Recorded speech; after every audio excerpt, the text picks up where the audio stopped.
老夫也一直在遭受那邪恶力量侵扰，那力量太可怕了，老夫也不确定是否能永远对星海世界保持忠心。他此话一出，便告知楚风真相，他并非绝对信任楚风，只是他并不信任将来的自己，所以才不敢窥探关于仙海鱼儿血脉的秘密。既已发现，没有办法阻止吗？楚风问。我已早将此事禀告首席大长老，但首席大长老也无可奈何。实际上，就连首席大长老也在受那邪恶力量侵扰。首席长老道，连首席大长老也。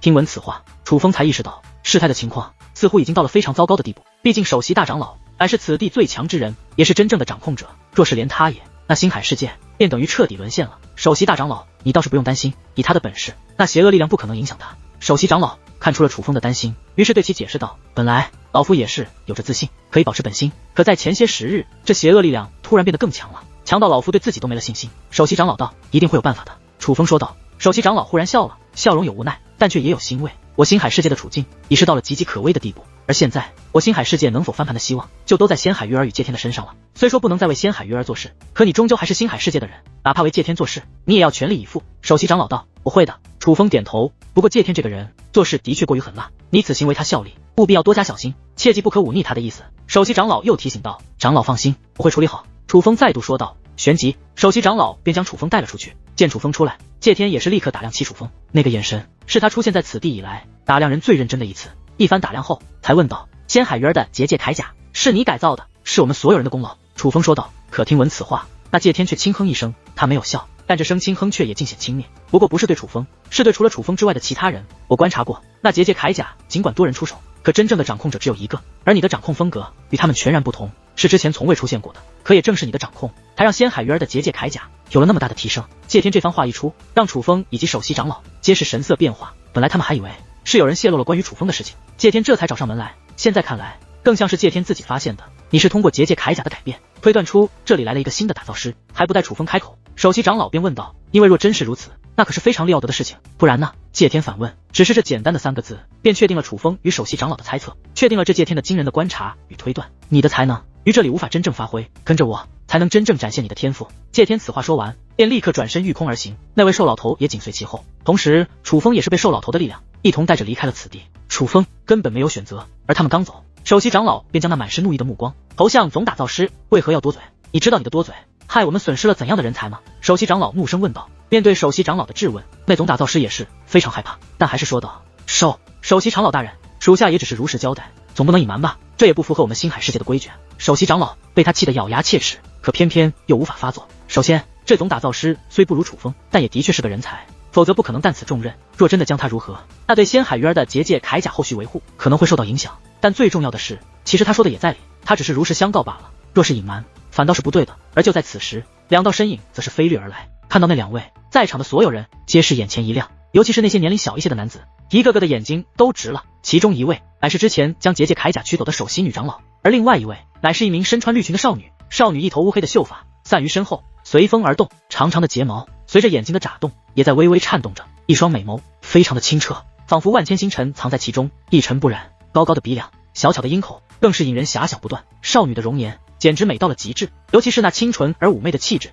简直犹如天上的仙子一般，近乎完美。少女不仅美貌如天仙，身材也是非常的好，雪白的肌肤泛有淡淡的红色光晕，晶莹透彻，宛如玉质一般。尤其是那一袭绿色的长裙，更是将少女衬托的宛如尘世间的精灵，仿佛只有梦中才能看到这样的女子，世间根本难寻。可眼下这样的女子却出现在了众人面前，也是使得许多人顾不得形象，连口水都流了出来。还不拜见仙海鱼儿大人？那女长老还未落下，便开口说道。见状，在场众人除了首席长老之外，皆是对仙海鱼儿施以大礼。不必拘礼，我今日来这里就是要感谢你们的，一直帮我维护结界铠甲，这些日子真是辛苦你们了。仙海鱼儿面带甜美笑容，十分的和蔼可亲，这与之前冷漠高傲的借天简直形成了鲜明对比，更是让在场众人一个个的受宠若惊，不知如何是好了。而女长老也是立刻说明了来意，原来仙海鱼儿此行结界铠甲的力量比之以往有了较大的提升，所以他与仙海鱼儿此来就是想奖励这些人的。仙海鱼儿大人，这都是我们应该做的。对，这是我们应该的。得知来意，总打造师以及其他人皆是笑脸附和，甚至有的人竟然都害羞的红了脸，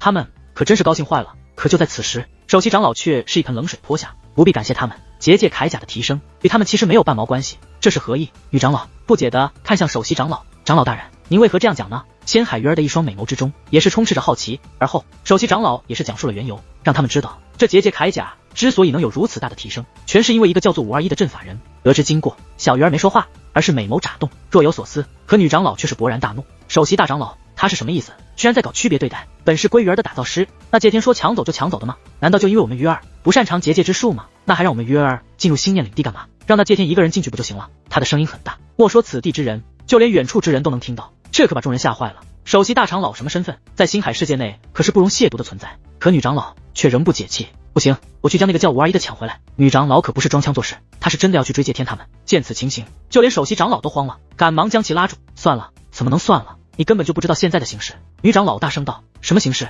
首席长老问。他猛然察觉到女长老如此激动，可能另有缘由。进来，我与你说。女长老与仙海鱼儿进入大殿之内，首席长老也是赶忙跟了进去，随后将大殿封锁。而后首席女长老讲述了此次心念领的那个情况。原来此次仙海鱼儿与界天进入心念领地，收获颇丰。他们进入了心念领地深处，并且发现了一座古老的宫殿。这宫殿非同小可，也许就蕴藏着太古星海真正的秘密。只是结界铠甲的阵法力量是有限的，所以他们不得不回来进行调整。但是下一次再进入心念领地，便会直奔那座宫殿。若是里面真的有好处，最先接触到的必然就是仙海鱼儿与界天了。尽管他们二人都是为星海世界而战，可是人都是有私心的。女长老跟着仙海鱼儿这么久，对仙海鱼儿这个丫头也是发自内心的喜欢，自然希望仙海鱼儿获得更多。可眼下首席大长老居然这么偏心，他自然很是不服。尤其是这种关键时刻，大长老既然已经决定，你就算去闹也没有意义。不过此行未必就会吃亏，因为521临走之前还为鱼儿大人留下了一样东西。首席长老道。什么东西？女长老赶忙问道。仙海鱼儿也是目露好奇的目光。结界铠甲呢？首席长老问。见状，女长老赶忙将结界铠甲取了出来。此时的结界铠甲虽说完好无损，可相比于刚拿走的时候，阵法力量已经非常微弱，需要重新维护。而首席长老也不兜圈子，直接将楚风留下的阵法放入结界铠甲之内。鱼儿大人，麻烦你用你的血脉之力对那阵法进行激活。首席长老对仙海鱼儿道。好。仙海鱼儿微笑着点了点头，旋即便催动血脉之力去激活那阵法。下一刻，阵法被激活，强大的光芒自阵法内延伸而出，随后延伸到整个结界铠甲。紧接着，结界铠甲的外形竟发生了变化。原本的结界铠甲高达100米，他们三人站在结界铠甲面前也是渺小不堪。可此刻，那100米之巨的结界铠甲竟变成了与仙海鱼儿身材相符的大小。如果说之前的结界铠甲是霸气的，那么此时的结界铠甲则是美的，且是为仙海鱼儿量身打造的。但这结界铠甲不仅没有因为外形的缩小而变弱，反而增强了许多。他好像很懂我。仙海鱼儿走上前去，抚摸那铠甲上面的鳞片，一双美眸之中涌现出了难以置信的神色。因为这套结界铠甲不是简单的好看，还是很戳他的那种好看，他是发自内心的喜欢。好厉害啊，竟能让结界铠甲彻底与血脉之力相融。我星海世界竟出现了这样一个人才。女长老望着那结界铠甲也是赞不绝口。实际上就连首席长老自己也是一脸的惊叹。尽管他早就知道楚风这阵法会让这结界铠甲提升，但他无论如何也没有想到会提升到何种地步。这完全已经是另一个铠甲了，并且此时这结界铠甲的阵法力量极为充足，已经根本不需要维护了。回头我一定要见见那个521，要亲自感谢一下他。仙海鱼儿兴奋地说道。这个没问题。首席长老道。但是关于结界铠甲的事，先不要告诉任何人。仙海鱼儿又补充道。也没问题。首席长老再度点头。此时楚风已经跟随界天来到了界天的住所，而那位瘦老头也是被界天支开。此时便只有楚风两个人。界天将楚风带到了一座阵法之前。进去。界天对楚风说道。可楚风一眼就看出那阵法蕴藏着凶险。我为何要进去？楚风问道。你好像的确与他们不一样。界天见楚风居然没有直接听从命令，看楚风的眼神不免有了一些变化，但下一刻他的眼中涌现出了一抹凶狠，紧接着其结界之力涌现而出，立刻覆盖住了楚风。仙龙神袍。这个家伙感受到这个结界之力，楚风意识到这界天的确是一个天才，因为正常的仙龙神袍便拥有堪比7品半神的结界战力。可是眼下这界天的结界之力的确是仙龙神袍没错，可是他的结界战力却达到了8品半神，他在结界之术也具备着逆战1品的战力。这样的界天，此时的楚风根本不是其对手。你很聪明，那阵法的确很凶险，你若进入其中九死一生，但若是你破阵手段足够强，还是有一线生机的。可你若不进去，便连这一线生机都没有，我会立刻杀了你。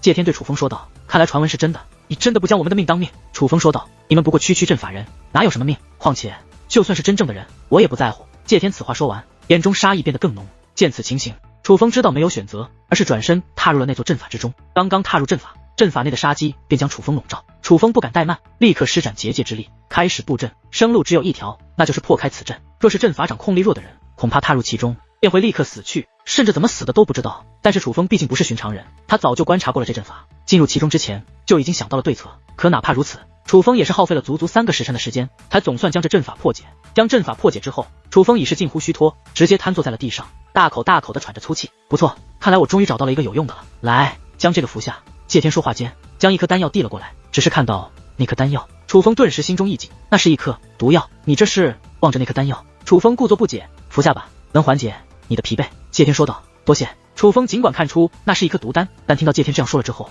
还是将其接过，且直接吞服而下。见楚风服下，谢天嘴角扬起诡异笑容，骗你的，这不是缓解你状态的丹药，它是一颗毒丹。说话间，谢天拿出一颗特殊的阵法令牌，令牌上面有着与那颗毒丹相同的气息。只见其捏动法诀，那阵法令牌便化作印记，融入其掌心之中。你应该知道这是什么。现在开始，你的命就在我的手中了。谢天被楚风摆弄着，那融入了令牌的手掌。你为何？楚风装作一脸恐慌、愤怒且不解的模样。为何？因为我发现你与其他阵法人不同，你是比较有自己的想法的，而我习惯凡事尽在我的掌握之中，这样做我比较安心。当然，你也不用过度害怕，只要你肯听话，我也会给你解药，甚至事成之后算你功劳一件。你先缓缓吧，对你的考验还没结束呢。随后谢天又将一颗丹药丢在了楚风面前的地上，且故意补充道：这颗是真的可以替你缓解状态的。此话说完，谢天便走了出去。楚风能够看出来，谢天后丢出的丹药的确是缓解状态的，但楚风没有服下，而是直接躺在了地上，若有所思。楚风，刚刚你服下的真是毒丹吗？此时女王大人担心的声音立刻响起，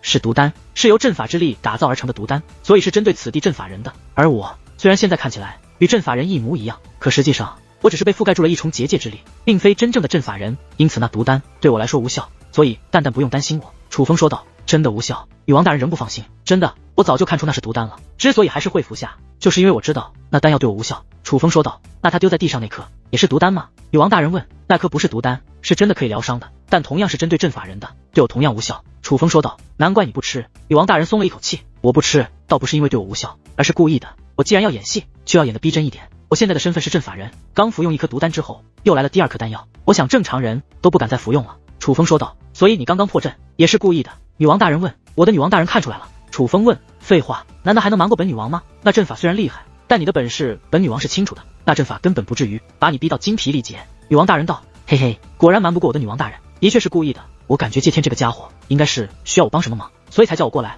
但我感觉这个人应该也不是很信任我，所以我不能表现得太过抢眼，那样反而会适得其反。我要装作刚好达到他的要求，这样既满足了他的要求，又能让他对我安心。我想他想要的就是既能为他所用，但又在其掌控之中的感觉。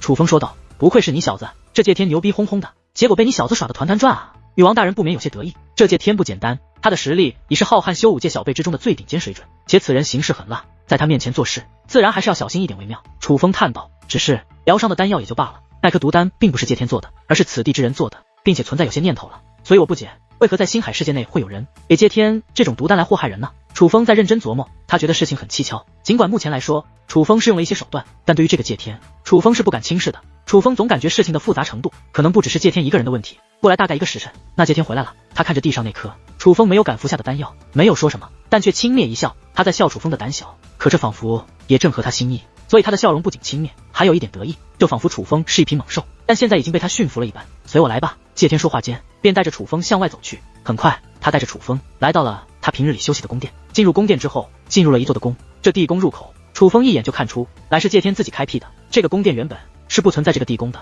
地宫很长，并且有着多重阻碍，那阻碍皆是至宝，其防御力量已经远远超越了谢天自身实力本身，那是星海世界才存在的至宝。但最主要的是，楚风感受到了极为强大的邪恶力量，正以极快的速度侵入自己的体内。之前楚风无法确定邪恶力量的源头，可现在楚风能够清晰地感受到，那邪恶力量就在这地宫深处。难道说这谢天已经叛变了吗？感受到这股浓烈的邪恶力量之后，楚风虽然有些意外，但却并未恐慌，反而有些激动且兴奋起来。开始楚风并不想帮谢天，只是碍于对方有首席大长老撑腰，楚风只能听其调遣。可倘若谢天真的已经叛变了，那楚风反而庆幸自己能够有机会在谢天身边了。正所谓明枪易躲，暗箭难防，可倘若谢天叛变，却又需要楚风帮忙的话，那这个明枪与暗箭的身份可就要调换了。楚风二人来到地宫深处，又穿过了一道屏障大门，楚风终于见到了他所感应到的那邪恶力量的来源，那是一滩黑水，却如岩浆一般滚滚翻腾。可看到这滩黑水，楚风却得以确定，这只是邪恶力量的一部分，而并非邪恶力量本身。别看这滩黑水具备特殊力量，但却并不可怕，真正的邪恶力量绝对不可能只是如此。进去。谢天看向楚风，以命令的口吻说道。这是什么？楚风问。明知故问，你感受不到吗？谢天问。你背叛了我们？楚风反问。谢天没回答，但又诡异的笑了，旋即他张开手掌，手掌上那印记又浮现出。想活命吗？谢天这句威胁其实对楚风没用，因为他那毒丹在楚风体内无法发挥作用，可楚风还是照做了。毕竟演戏要演好。哗啦啦啦，刚刚进入，那黑水便立刻翻腾。楚风能够感觉一股特殊的力量开始附着在楚风的身上。借天大袖一挥，一重封锁阵法覆盖那池水之上，也将楚风封在了其中。做完这件事，借天什么都没说，便直接离开了。这个家伙到底想干嘛？女王大人很是不爽。这个借天给人的感觉特别的狂，他对别人狂，女王大人不管，可是他对楚风也这么狂，这让女王大人恨不得一巴掌把他的脸抽成麻花。应该是要我与他一同进入心念领地。楚风说道。所以这池水就是能够让阵法人也进入那心念领地的原因。女王大人反应过来，对，楚风说道，这倒是一件好事了。那这家伙是真的背叛了吧？可那邪恶力量给了他什么好处呢？他又不是这里的人。女王大人有些不解，心念领地之内藏着星海世界的秘密或者某种力量，邪恶力量不断派人进入心念领地，其的目标多半就是那个秘密。借天来这里本身就是为了好处，邪恶力量给他的好处，我猜多半是与心念领地内的秘密有关，而这种好处是此地之人无法给他的。他这种人既能够得到好处，自然也就没有立场了。楚风说道，也对，但若真是如此，小鱼儿岂不是有危险了？女王大人有些担心。确实，小鱼儿那丫头绝对不会对借天的行为坐视不理，而以借天的手段，恐怕早就将小鱼儿视为眼中钉了。搞不好之前与小鱼儿变相切磋，也只是想试探小鱼儿的实力。楚风分析着，那这个家伙也太卑鄙了。女王大人道，放心，有我在，他的阴谋不会得逞。楚风说道，其实楚风在这里面接受淬炼1个时辰就足够，但是借天直到次日才回来，他打量了一眼楚风，确认淬炼成功，便解除了封锁楚风的阵法，总算等到了一个有用的。既然如此，带你开开眼界。借天说话间，大袖一挥，18道阵法人飞掠而出。不，准确来说，那是结界铠甲，但却如人一般。他们高达30米，身强体壮，黑甲覆盖全身，身形相同，铠甲相同，但手握兵器却不相同，刀枪剑戟斧钺钩叉。18个结界铠甲人分别拿着一种不同的兵器，可是他们散发出的力量却极为强大，甚至每一个的力量都不比自己为小鱼儿打造的结界铠甲弱上多少。若是这18个加到一起，那么小鱼儿的结界铠甲也必然不敌。但这18个结界铠甲皆是无主之物，所以这绝非是借天平时使用的结界铠甲。这18个结界铠甲已是如此，借天自身的结界铠甲必然也是不弱，二者加到一起，若是借天打算对小鱼儿如何，那小鱼儿还真就很是危险了。此时借天则是大袖一挥，一座阵法图浮现而出，按照这个阵法尝试催动着结界铠甲，催动的越多越好。借天对楚风说道。楚风没有说话，直接照做。很快第1个结界铠甲便被楚风催动，楚风并不费力，但同时楚风发现这结界铠甲虽然看着厉害，但却并不完整，根本无法发挥出这结界铠甲真正的力量。也就是说，现在的结界铠甲虽具备堪比小鱼儿那结界铠甲的力量，但却根本无法发挥出来，这倒是一个好消息。察觉这些之后，楚风便催动第2个结界铠甲，楚风表现得开始吃力，紧接着第3个结界铠甲，楚风越发吃力。当第4个结界铠甲的时候，楚风已经到了极限，因此楚风催动第5个结界铠甲便以失败告终。当然，其实并非是楚风的极限，楚风是故意装的，楚风完全有能力掌控18个结界铠甲。之所以要装，是因为楚风发现借天一直在观察着楚风，成功催动第1个结界铠甲的时候，借天的眼中便有了一丝忌惮，说明楚风能够轻松掌控第1个结界铠甲，这并不是借天所期望的。所以第2个结界铠甲开始，楚风才开始装的吃力，而也正是这个转变，才让借天眼中的忌惮消散。不行了吗？阵法人终归还是阵法人。借天摇了摇头，旋即他也开始布阵。随后借天开始掌控阵法人，他竟可以掌控18个阵法人，但却也是非常的吃力。这种吃力状态下，他是无法完全将结界铠甲的力量发挥出来的。展示过后，借天对楚风说道，给你1日时间练习一下，你要掌控5个结界铠甲才算合格。话罢，借天便又离开了这里，而楚风则是立刻观察起这18个结界铠甲。他装什么啊？明明18个结界铠甲也很吃力。女王大人很是不爽的道，正因吃力，所以他才需要我，看来这就是他找我的原因，要我帮其分担5个结界铠甲。楚风说道，那这家伙挺逗，一方面不信任你，一方面又将这么厉害的结界铠甲丢在你面前而不看着你。女王大人说道，他是过于自信了，自信自己的观察力不会出错，也自信我没有能力对这结界铠甲做手脚，但他的确是给了我机会。楚风说道，那你观察出什么了吗？女王大人问。这结界铠甲尚未完成，还差一道工序，虽说我看不透这工序是什么，但因尚未完成，倒是有了可乘之机。楚风说道，我可以在这结界铠甲内埋藏阵法，只要我催动，这结界铠甲将只能为我所用。楚风说道，有把握吗？女王大人有些担心，虽然看到借天不爽，可却不可否认，借天在结界之术方面绝非等闲之辈，尤其是在借天的境界比现在的楚风高的情况下，女王大人真的难以心安。这借天心狠手辣，若真被他发现问题，必然对楚风不利。而这星海世界本就特殊，楚风的身体又被特殊的结界之力封锁，都不知道楚风父亲为楚风留下的守护阵法还能否生效。这种情况下，女王大人自然不希望出现任何差池。说实话，没有十足的把握，但只能铤而走险了。我若什么都不做，便真成了借天的傀儡。楚风说道，那便做吧。女王大人没有任何劝阻，而是直接选择支持。他知道楚风不仅仅是不想成为傀儡这么简单，楚风是不能对小鱼儿的危险视而不见，尤其是已经大概知晓这借天的阴谋和计划之后，更是不能置之不理了。随后楚风便精心布置阵法，埋藏在了这18道结界铠甲之中。又过了1日，谢天准时来到。他先是看了一眼那些结界铠甲，楚风注意到谢天不是简单的观察，目光是有所变化的。他在特殊的观察手段，这个家伙就像是一个矛盾体，一方面对自己很是有信心，一方面行事又很是谨慎。但是好在他并没有发现楚风埋藏在这结界铠甲内的阵法，毕竟楚风之前在阵法堂对地底深处那阵法力量可不是白观察的。就算楚风的结界境界不如这界天高，可是只对此地阵法力量的掌控却是要绝对在界天之上。可以掌控吗？界天对楚风问道。楚风没有说话，直接布置阵法，随后便接连掌控5个结界铠甲。虽然表现的仍然很是吃力，可至少5个结界铠甲已经可以为楚风所用。再给你1日时间熟练一下。界天说完便再度离开。他怎么好像很忙？女王大人问。他应该也有什么事情在做。楚风说道。他也在准备什么吗？还是说在与邪恶力量沟通着什么？女王大人猜测着。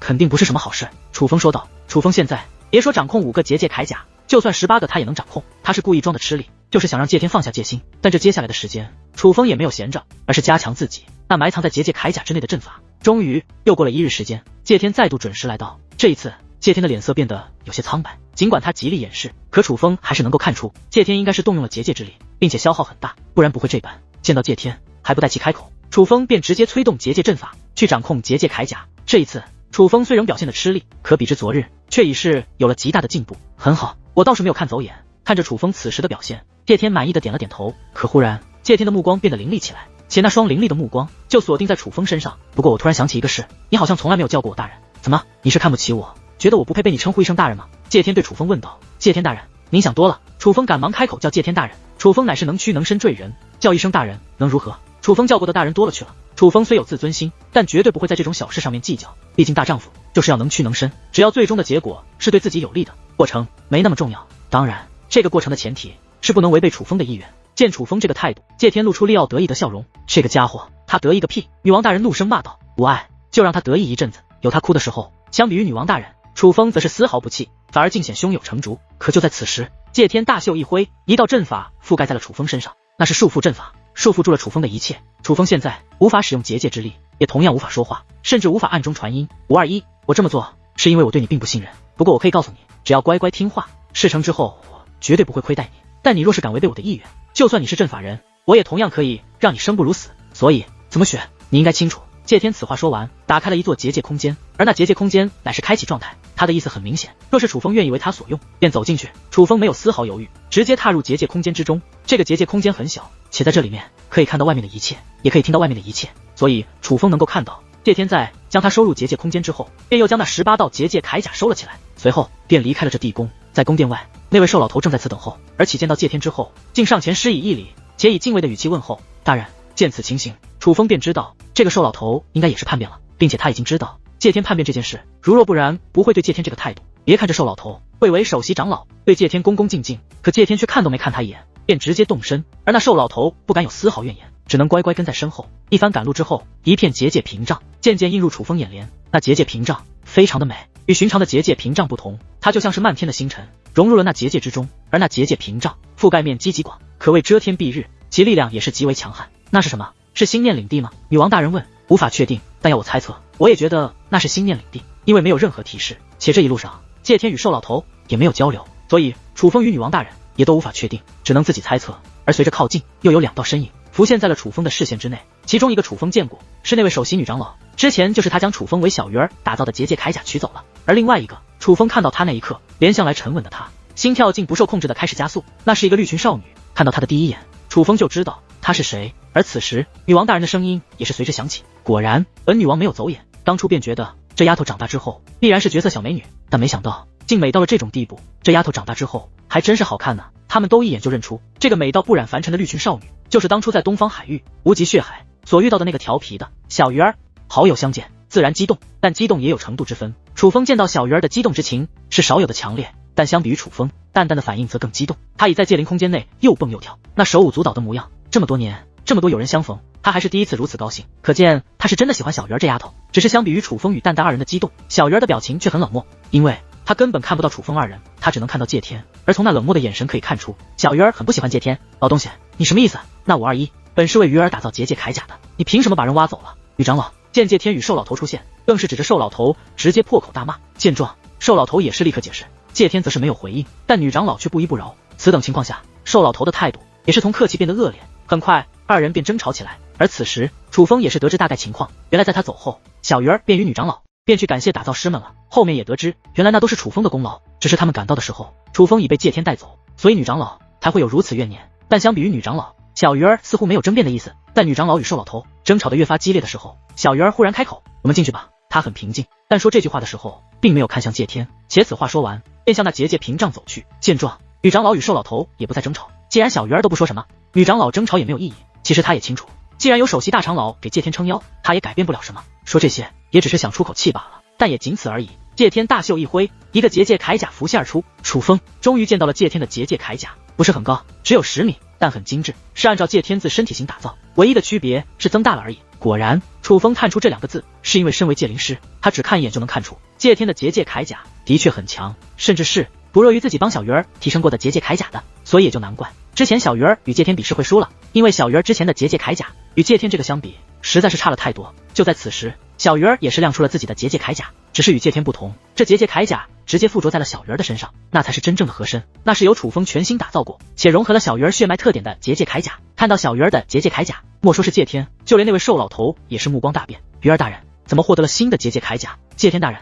怎么没有啊？瘦老头问道。因为小鱼儿这结界铠甲与之前的相比差别太大，瘦老头还以为这是全新打造的结界铠甲，而这样的提升让他很是不爽。新的结界铠甲，你看不出这是之前的结界铠甲吗？女长老反问。你骗谁呢？这是同一个吗？瘦老头一脸的不信，因为怎么看都不像是同一个。而此时借天则是开口了，是有人帮你改造了。借天看着小鱼儿，别看那瘦老头的结界境界远在借天之上，但判断却不如借天毒辣。是，小鱼儿应道。借天没有多问，是对其说了2个字：恭喜。至于小鱼儿，则是没有理会他，直接穿越了结界屏障。见状，借天也是进入自己的结界铠甲之中，催动结界铠甲，同样顺利的穿越了那结界屏障。结界屏障内的世界很美也很大，但最重要的是，这里有一股特殊的气息，哪怕楚风在阵法世界内也能感受得到，那是一种非常非常古老的气息。此时楚风几乎确定，这里就是心念领地了。借天与小鱼儿轻车熟路，几乎没有任何停留，而是从一开始就确定了方向，快速赶路。路上时不时的会有阵法怪物出现，但根本无法靠近，便会被他们清除。一番赶路之后，他们进入了一座特殊的山脉之中。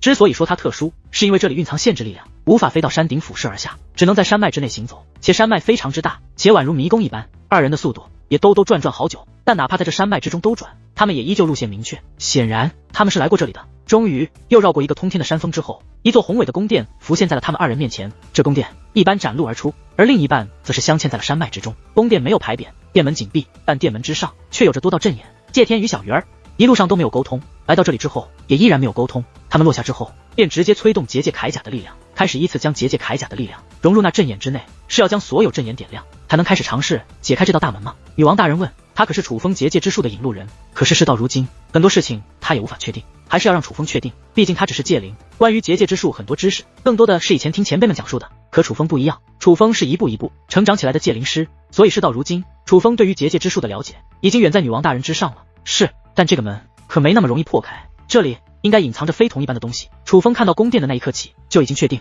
这里的不简单了。耗费一番功夫之后，借天与小鱼儿总算将那宫殿大门的阵眼填充完毕。而此时，他们结界铠甲的力量也是暗淡了不少。填充那阵眼对他们那结界铠甲消耗不小，可这大门尽管阵眼亮起，但却没有出现一丝缝隙，就如楚风猜测，只是将阵眼填满，这门根本无法打开。接下来交给你了。小鱼儿对借天说道。好，你留在此地，我去就来。借天说话间便准备离开，可忽然小鱼儿却化作一道流光，安在了借天身前。不能直接破阵吗？小鱼儿问。需要准备一些东西。借天说道。准备什么？小鱼儿问。破开这门的东西。借天说道。之前怎么没听你说需要准备东西？小鱼儿问。听到这里，让楚风意识到他们2个之所以毫不沟通，便开始填充阵眼，应该是之前早就商量过要怎么做，但是现在借天则是给出了变化，所以小鱼儿才拦住了他。你现在知道也是无妨。借天说道。那我与你同行。小鱼儿说道。不用，你留在这里即可。借天说道。为何不让我去？小鱼儿问。因为你帮不上忙。借天道。听闻此话，小鱼儿表情微微变化，短暂的沉默了一下，他竟闪到了一边。那你去吧。先前还很强势的他却忽然选择了让步。见状，借天也没有多想，而是从小鱼儿身旁掠过，准备继续赶路。可忽然一道强烈的杀意自借天身后袭来，感受杀意袭来，借天立刻侧身一躲，只见一道结界箭矢飞掠而去，从他先前所在的方位穿过。那结界箭矢力量极为恐怖，所过之处之空间都被其击成了粉碎，哪怕前方有富有结界之力的山峰将那箭矢成功拦下，可那箭矢却也在那山峰之上留下了巨大裂痕。而借天回头看向小鱼儿，发现他双手正呈拉弓姿态，且其左手还有一把结界长弓。不用多想，那必然是小鱼儿的手段，为何对我出手？借天问道。你当我傻吗？你与叛徒勾结，别以为我不知道，你此行必然有所阴谋，而此阴谋多半是要对付我，我岂能让你安然离去？小鱼儿给出了他对介天出手的理由，你有证据吗？介天问。我的直觉便是最好的证据。小鱼儿道。无凭无据便对我动杀手，你可是犯了大忌。介天道。我知道首席大长老很看重你，你若去告状，的确有些麻烦，但把你杀了，便能解决所有麻烦。小鱼儿话到此处，忽然笑了，笑得非常甜，好看极了。可偏偏他这甜美笑容下面所隐藏的却是杀机。你倒是不傻，但是你很不自量力，杀我就凭你？介天冷笑，尽显不屑。见状，小鱼儿则是不再说话。只见其周身的结界铠甲一颤，其长发舞动的同时，一股强大的气息自其体内释放而出。下一刻，其身后的景象竟立刻变化，且那景象快速扩散，很快吞没了肉眼可见的所有地方，取而代之的乃是滔天的巨浪。明明在山脉中的他们，此时已是身处大海深处。在小鱼儿的身后，巨浪翻腾的极其汹涌，但隐隐间一道道巨大的黑影浮现，黑影越来越近，渐渐浮现出了轮廓。那是海兽，看不清具体模样，但却散发无比可怕的压迫气息，仿佛每一只都蕴藏着可以毁天灭地的力量。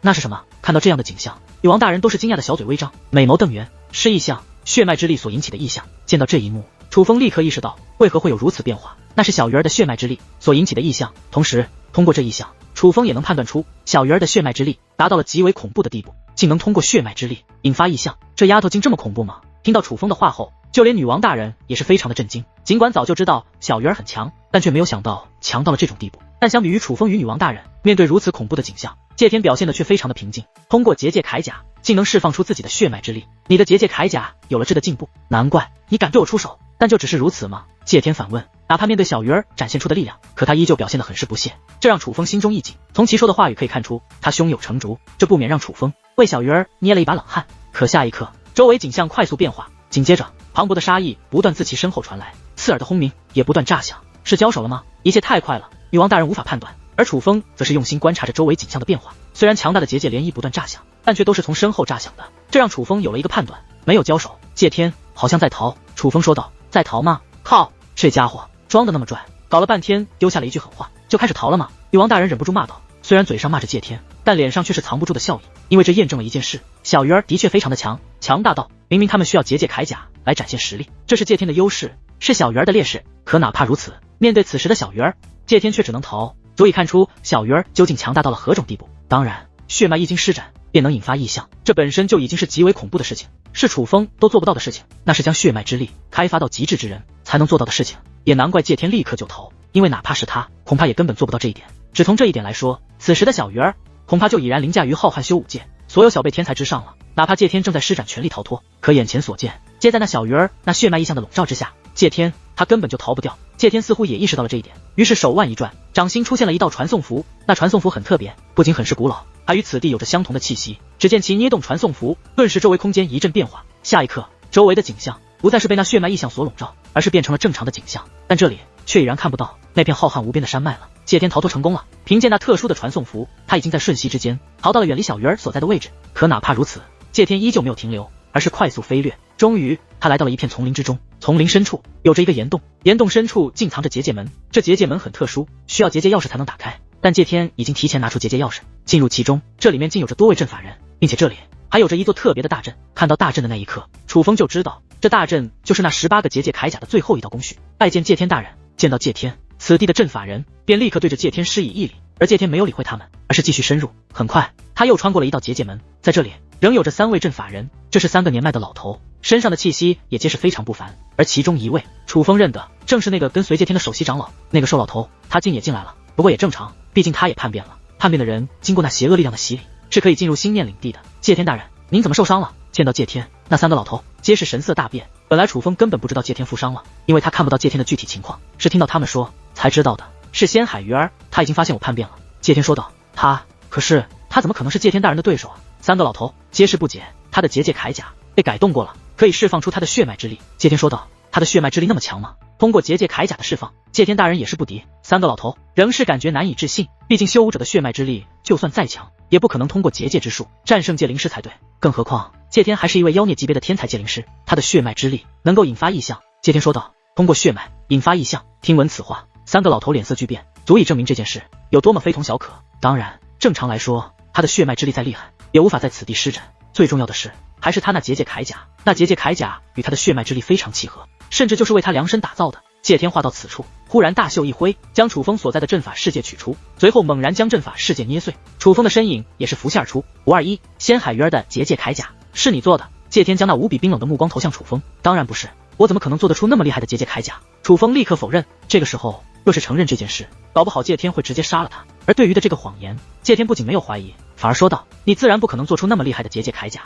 这家伙真的信了。女王大人有些意外，他应该从一开始就没觉得那是我打造的。楚风说道：那他这不是多余疑问吗？女王大人不解，估计是想确认其他事情。楚风猜测道。果然，谢天略微思索之后，看向了瘦老头，看来首席大长老对我也并非全然信任。一边说着将最好的资源给我，一边却又帮助仙海鱼儿打造出了可以施展出其血脉之力的结界铠甲。这应该便是谢天的猜测。他觉得小鱼儿的结界铠甲是首席大长老打造的，当然相比于是楚风打造的，的确首席大长老打造的更加合理，毕竟那位可是几乎掌握着星海世界的全部。听到谢天这样一说，瘦老头也是有些慌了，显然他也觉得这个猜测是非常合理的。难道说首席大长老发现我们也叛变了，所以才在我们不知情的情况下帮助仙海鱼儿打造如此厉害的结界铠甲？瘦老头满脸担心，怕什么？圣尊大人就要现身，到时便会一统星海世界，首席大长老也根本不足为惧。就是这星海世界马上就是要我们的天下了。另外两个老头纷纷说道。相比于瘦老头，另外两个老头可谓一点都不惧怕那首席大长老，可是感受他们的气息，虽然弱于借天的结界铠甲，但却与那瘦老头相差不多。这个实力，楚风判断他们之前很可能也是首席长老，只不过他们已经早就叛变了，正因叛变的久了，却依旧能够安然，所以才并不惧怕那首席大长老。而听到他们两个这样说，那瘦老头脸上的担心倒也的确减退了不少。仙海鱼儿拥有这样的结界铠甲，还真是棘手。借天大人，要不你将他引出来，我们帮你对付他。瘦老头说道。你们的实力能强得过我这结界铠甲吗？借天面露讽刺，这一句话不仅对的那瘦老头哑口无言，另外两个老头也是面露难堪。仙海鱼儿我能够对付，那道门我同样能够打开。圣尊大人交给我的任务，我借天绝对能够完成，只是你们的任务完成的怎么样了？借天问道。借天大人，大阵已经布成，要不要多久？圣尊大人便可重见天日了。三个老头此话说完，便向此地深处走去。很快又穿过了一道结界门，穿过这道结界门，映入眼帘的乃是一片极为辽阔的地方。可是那辽阔的地方竟被占满了，是一座大阵，一座极为庞大的大阵，几乎占据了眼前所看到的所有空间。这座大阵不仅面积巨大，还很是特别，它竟然连接着星海世界地底深处的阵法力量，是那阵法力量来催动这座大阵的。而这阵法之内宛如一片汪洋，里面尽是滚滚翻腾的黑水，那黑水内散发着极为浓烈的邪恶气息。而楚风使用天眼，能够清晰看到，在那黑水深处有着一个长达10万米的巨大怪物。那怪物形态似人，可身躯却宛如枯树打造而成，干枯却极瘦，虽只有2条腿，可却有着18只手臂。总之它长得很古怪，很诡异，也很恐怖，看到它便让人毛骨悚然。那邪恶的气息并非来自黑水，而是来自这个怪物，只不过眼下因为某种原因，它并没有生命的气息。终于完成了。看着正在运转的大阵以及阵法内的巨大怪物，借天满意的点了点头。可是相比于高兴的借天，女王大人可就眉头紧锁。楚风，那里面的怪物就是邪恶力量吧？也就是他们口中的所谓圣尊，他们是在用这阵法复活那邪恶力量？女王大人问道。尽管没有生命特征，可却也能感受到它具有极为可怕的力量，至少那力量是远在借天与小鱼儿那结界铠甲之上的。而他们2人的结界铠甲战力其实并不弱，毕竟已然超越了那3个首席长老的实力。而那3个首席大长老就算比首席大长老强，但恐怕也不会比这怪物更强。若是这怪物真的苏醒，太古星海恐怕真的要大难临头了。这股气息的确就是那邪恶力量没错了，可我总感觉哪里不太对劲。楚风说道。哪里不对？女王大人问道。我觉得这应该只是一个躯壳，这阵法是在打造这个躯壳，但那邪恶力量的本体并不在这里，或者说邪恶力量现在以某种特殊的方式存活，需要这个躯壳才能真正复活。楚风说道。那怎么办？能想办法阻止吗？女王大人问道。那邪恶力量肯定极为强大，若是他真的复活，无论是小鱼儿还是那所谓的首席大长老，定然都不是这邪恶力量的对手。女王大人倒是不担心其他人，可她担心小鱼儿。这里的阵法看似严密，实则是有漏洞的，并且别看这阵法是那3个老头布置的，且运用了地底深处那阵法力量来催动，可依照我看，对于那地底深处阵法力量，他们并不是特别了解，至少不如我了解。只要给我机会，我便能让这阵法出错。楚风话到此处，也是眉头微皱。虽说只要给他机会，他就能破坏这阵法，但重点是，不仅借天在这里，那3个老头也在这里，楚风简直半点机会都没有，总不能在他们眼皮底下布置阵法吧？就在此时，借天再度大袖一挥，那18个结界铠甲被他丢了出来。随后他看向楚风，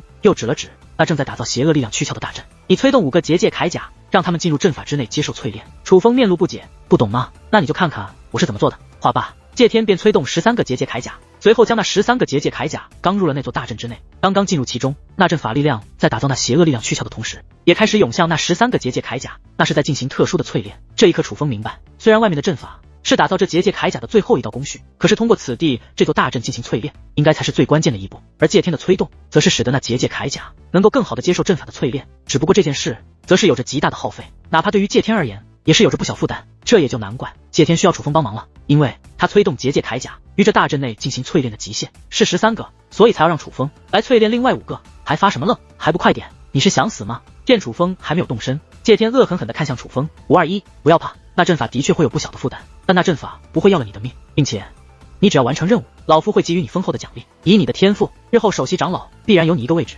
见状，那瘦老头也是对楚风说道，相比于借天的直接威胁，这个家伙倒是挺会画饼。怕，只是听到这个怕字，楚风暗自偷笑。楚风当然不是怕，他是在高兴，是在狂喜，因为他正愁没机会破坏这大阵呢，不成想这机会竟自己送上门了。既然如此，那我可就不客气了。楚风心中感叹之际，也是立刻催动5个结界铠甲，将他们放入那大阵之内。尽管楚风站在大阵之外，只是将结界铠甲放入其中，可刚放进去，楚风便感受到了自大阵延伸而出的负担。如他所料，帮助结界铠甲淬炼，果然不是一件容易的工作。但这种负担于楚风而言，其实不算什么，完全是他能够承受的范围。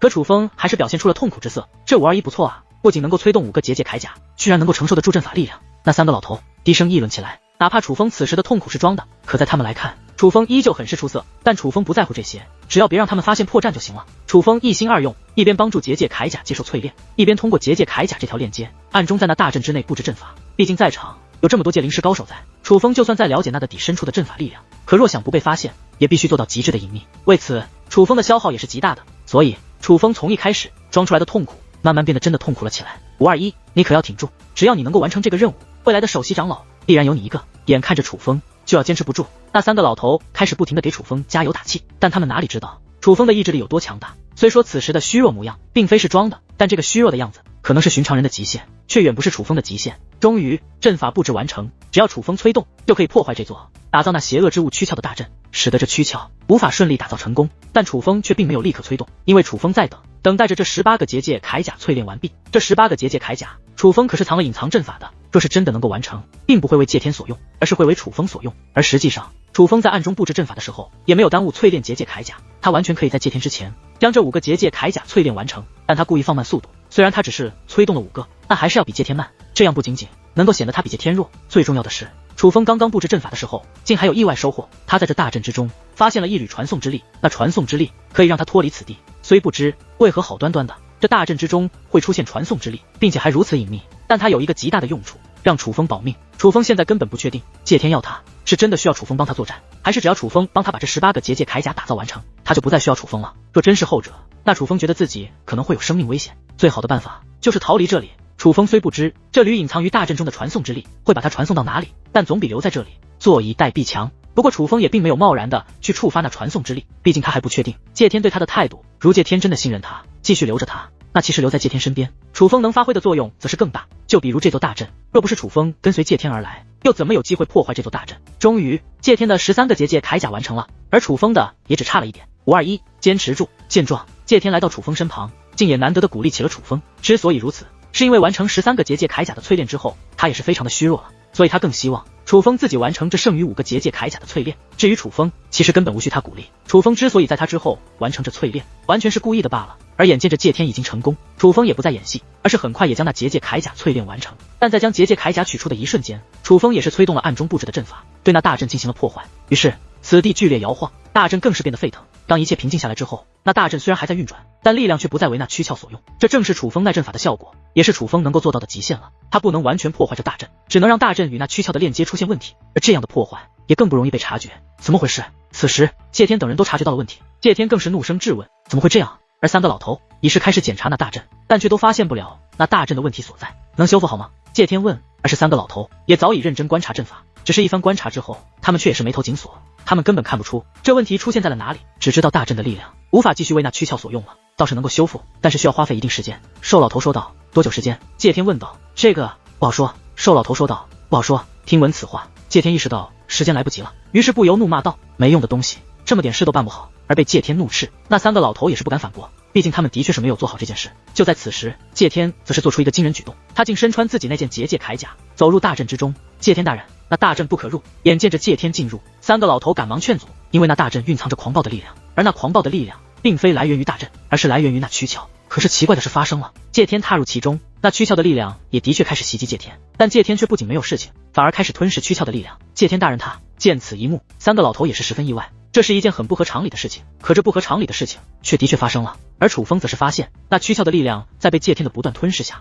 借天身上的结界铠甲力量也是有所增强。随着时间流逝，那躯壳的力量全部被借天所吞噬，而借天的结界铠甲也比之前强大了许多。糟了，这个家伙竟然借助那躯壳的力量，将自己的结界铠甲提升到了这种地步。见此一幕，楚风暗叹不好，这样的借天已不是那18个结界铠甲能够限制的了，甚至哪怕施展血脉之力之后，那般强大的小鱼儿也未必能够战胜此时的借天。不行，必须离开这里，去告诉小鱼儿这件事才行。想到这里，楚风不再犹豫，而是直接跳入了大阵之中，直奔那缕传送之力而去。那小子在干嘛？眼见着楚风跳入大阵之中，三个老头顿时一惊，而借天也是不解地看向楚风。当他们反应过来的时候，楚风已是接触到了阵法深处的传送之力，通过那传送之力离开了此地。糟糕，他是要逃！反应过来的三个老头同时出手，想要将楚风捉回来，只是楚风已经随着那缕传送之力一同消失了。见此一幕，三个老头皆是面露气愤，但借天则是非常平静无碍，他逃不掉。只见他张开手掌，随后捏动法诀，那掌心的印记立刻化作一股气焰飘散而出。见此一幕，三个老头也是知道那飘散而出的气焰代表着什么，因为那个对付阵法人的毒药就是他们送给借天的。还是借天大人想得周到，眼见借天留了后手，三个老头同时夸赞道。而对于这种夸赞，借天也是非常满意，且说道：我借天做事向来不会出错，借天大人做事的确稳妥，只是那大阵之中怎么会出现传送之力呢？三个老头不解地问道。你们问我，我去问谁？这里的阵法可是你们布置的？借天怒声问道。而被借天斥责，三个老头也只能灰溜溜地低下头，根本不敢反驳。至于借天，则是拿着18个已经淬炼完毕的结界铠甲去到外面的阵法进行最后一道工序。至于楚风，此时已经顺着传送之力来到了一座山头之上，这里还是新面领地，但这里却是非常陌生的地方，楚风没有来过。可忽然一股强大的结界之力从天而降，将楚风笼罩了起来。定睛一看，天际之上那道身影，楚风认得，竟是小鱼儿。竟如此巧合，偏偏他被传送到了小鱼儿所在的位置。小鱼儿应该也是刚刚发现楚风，第一时间便是先将楚风控制住。可是当他仔细观察楚风之际，顿时愣住了。小鱼儿满脸难以置信地看着楚风，只是这一瞬间，他的美眸竟有些湿润了。丫头，好久不见啊！见状，楚风也是咧嘴一笑。大哥哥，真的是你啊！楚风这一开口，小鱼儿顿时喜笑颜开，不仅立刻收起封锁楚风的结界之力，更是直接飞落而下，伴随一股香气扑面而来。小鱼儿已是扑入了楚风的怀中，那一双纤细的小手紧紧地抱住楚风，就好像生怕楚风跑掉一般。虽然被小鱼儿抱住，楚风也是十分喜悦，可还是不由说道：你这丫头怎么这么胆大，就不怕认错人，被人占了便宜吗？不因别的，只因他们的见面实在太突然了。若不是楚风之前已经知晓关于小鱼儿的事情，而是莫名其妙的见到小鱼儿，连他都会思考一下，眼前的小鱼儿是不是真的小鱼儿。可对于楚风的话，小鱼儿却是立刻说道：我怎么可能认不出大哥哥呢？我就算认不出亲哥哥，也不可能认不出大哥哥。听闻此话，楚风倍感欣慰，但同时却也不由在心中暗叹，这话若是被少羽兄听到，不知会作何感想。小鱼儿扬起小脸，美眸之中映射而出的乃是楚风的脸庞，他在认真的端详楚风，而楚风也在看着小鱼儿。虽说变化很大，但还是能够在这精致的小脸上找出曾经那个娃娃的痕迹。都说女大18变，越变越好看，但小鱼儿不是，她是从小好看到大的。可楚风看到小鱼儿如此高兴，可并非是她长得多好看，更多的是一种感慨，感慨时间的流逝，一个当初那么小的娃娃，如今都已经长成大姑娘了，而自己也早已不是当初那个少年。但感慨之中也有喜悦，有人重逢的喜悦，对于修武者而言是很奇妙的。修武世界如此浩瀚，多少人的离别可能就是永别。正因经历的多，楚风才知道有人相逢是多么难得。可忽然楚风变得紧张，赶忙将脸向后闪躲，因为小鱼儿的小脸竟又向他凑了过来。本就那么近了，再靠近一点，那可就要亲到了。在楚风心中，小鱼儿可是妹妹，妹妹当然不能乱亲的。哈哈，大哥哥，你干嘛呀？我不过是想仔细看看你罢了，你怎么躲开了？咦，你该不会是以为我要亲你吧？小鱼儿的脸上露出了一抹坏笑，这个调皮的性子与当初一样，并未变化。听小鱼儿这样说，楚风也是略显尴尬，于是赶忙转移话题，问道：那你觉得我的变化大不大？不大。大哥哥还是那个样子，还是熟悉的感觉。小鱼儿笑着说道。此时小鱼儿的笑容与先前不同，不再是调皮的坏笑，反而是一种十分欢喜的笑容。对了，大哥哥，你怎么会来到这里？你怎么会变成阵法人了？还有你。小鱼儿话到此处，目光放在了楚风的编号上，这才猛然反应过来，惊讶的小嘴都张得老大。大哥哥，你就是那个521，是你帮我打造的这个结界铠甲？是我。楚风也不藏着掖着，而是将事情的经过全部告知了小鱼儿，不仅讲述了自己为何来到此地，且将自己变成阵法人后的经历也都告知小鱼儿，自然也讲述了那借天现在的情况。但是得知借天已经抽取了那躯壳的力量，其结界铠甲变得更强后，小鱼儿却是一点都不慌。大哥哥没事，我根本不怕他，我带你去个好地方。小鱼儿说话间便带着楚风御空而起，二人并肩而行。白云快速自其身旁掠过的同时，下方景色也在不断变化，群山荒漠丛林。当穿过茫茫丛林之后，前方的景色忽然变得开阔，一片无边汪洋出现在二人视线之内，但那海水却很是特别，星光闪烁，宛如是将漫天星辰都装入了这无边海洋之中。加上此时天色已深，天上得上皆是星辰，连成一片。哦吼！看到海洋，小鱼儿一声欢呼，随后便带着楚风钻入海水之中。不知是他本就喜欢海洋，还是回想起当初与楚风的相遇，此时的他变得更加亢奋，连楚风都能明显感受到他的喜悦。但值得一提的是，小鱼儿进入海洋之后，其速度竟比先前更快了，甚至连结界铠甲的气息都有所变化。看来水中才是小鱼儿真正的战场。这片海洋极大，小鱼儿则是目标明确。很快，他们来到海洋深处的一片珊瑚群之中，珊瑚群内部宛如迷宫，可小鱼儿依旧目标明确，快速的在珊瑚群内穿梭。不对啊，这丫头怎么在转圈？女王大人感到不解，因为她发现小鱼儿虽然目标明确且游得很快，可实际上却并没有破开这迷宫，甚至在反复的兜圈子。不对，这丫头似乎是有意的。但很快，女王大人又反应过来，小鱼儿并非是被这迷宫困住了，而是在以特定的方式来破解这座迷宫。果不其然，伴随小鱼儿这样的游动，寻常的珊瑚开始散发光芒，光芒越来越强。突然，前方光芒大盛，遮蔽视线。穿过光芒，小鱼儿与楚风已是来到了一个水中世界，周围仍是星辰海水，可他们所在的世界却并没有水。这里有着一座巨大的城池，但看到那座城市的一刻，楚风便惊住了。那城池是移动的，它不是简单的城池，它是大阵，一座正在运转且强大无比的大阵。此阵有多强，楚风早就知道。青海世界地底深处的阵法力量极为强大，而这座城池大阵便是那地下阵法的源头，一切力量皆来于此地。小鱼儿，你是怎么知道此地的？楚风看向小鱼儿，因为楚风知道这地方非同小可，多半是连星海世界的人都不知晓的。大哥哥，我早就知道此地了，但我也是第一次来，并且我还知道不用结界铠甲也能在星念领地生存的方法，这都是我进入太古星海通过试炼的时候便知晓的。小鱼儿笑眯眯地对楚风说道。所以界天也知道？楚风问。毕竟界天与小鱼儿一样，都是通过历练才进入星海世界的，而界天本就擅长结界之术，若是让他也知道这些，那可就不妙了。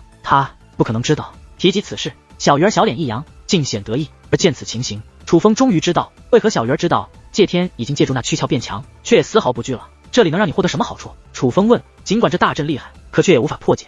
楚风想知道小鱼儿如何从这里获得好处，应该能够让我的结界铠甲变得更强，也可能获得开启那宫殿的正确方法，但也不确定。大哥哥，你稍等我片刻，我去试试。小鱼儿对楚风说完话后，并未立刻去尝试，而是站在原地，笑眯眯地盯着楚风，那个模样分明是在等待楚风批准，那叫一个乖。但楚风知道，小鱼儿可不是对谁都是这样的。就比如先前在界天内阵法世界内，楚风所见到的小鱼儿可是有一点高冷的。去吧。楚风点了点头。悉见楚风点头，小鱼儿这才甜美一笑，旋即转身，径直地向那大阵飞掠而去。小鱼儿见状，楚风则是赶忙开口试图劝阻，因为根据他的观察，那大阵力量极为恐怖，不可强入。大哥哥莫要担心，我可是通过历练之人。而小鱼儿则是对楚风摆出了一个让其安心的手势。很快，小鱼儿周身浮现出光芒，那光芒与大阵相互辉映。看到那光芒之后，楚风便放心了，他应该是早在通过历练的时候就已经获得了一些特别的力量，所以此时才会不被大阵排斥。果然，小鱼儿顺利进入大阵之中，而没有任何异样。但小鱼儿进入其中之后，楚风便也看不到小鱼儿的情况，只能在外等候。可楚风也没有闲着，而是认真观察这座大阵。虽说这座城池大阵不是为楚风准备的，这座城池大阵终究是那地下深处阵法力量的源头。之前窥探地下深处的阵法力量，楚风都能有所收获，这源头面前，楚风自然也不会空手而归。